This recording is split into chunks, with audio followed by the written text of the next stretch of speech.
I haven't looked at this case since late 2024 because Jeff Legal Vices covered this case, and then he passed, and sadly, may he rest in peace.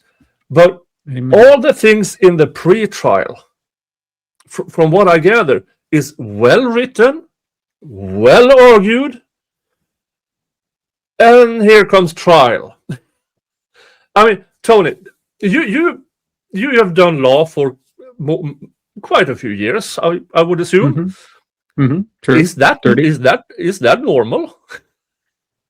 No. What it's a sign of is people who, I think the real problem here, if you want to blame it on somebody, is Tyler Robinson.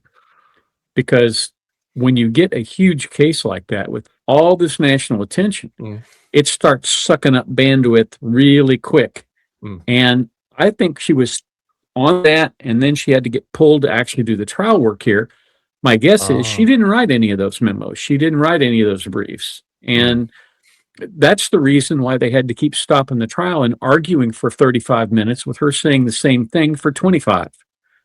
And that does make more sense, because I think that a lot of people have been drawn to this case to kind of get a feel for Miss Nestor and Miss Lewis. And unfortunately, I don't think they've made a good showing for themselves. And it does worry me, because there was a lot of digital evidence in Corey's case, and we already know that there are 10 terabytes, I think 2 months ago in the Tyler Robinson case.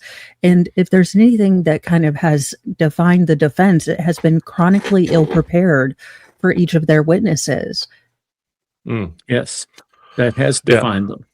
And the thing that I was absolutely amazed by, somebody made a comment on my channel the other day about, one of the first things I learned in trial advocacy was when you cross-examine a witness, you don't have him repeat the other guy's case for you. In other words, you attack his version of certain facts, but you don't let him repeat the whole narrative again. Kathy was repeating the narrative for them, which doesn't make any sense when you cross-examine.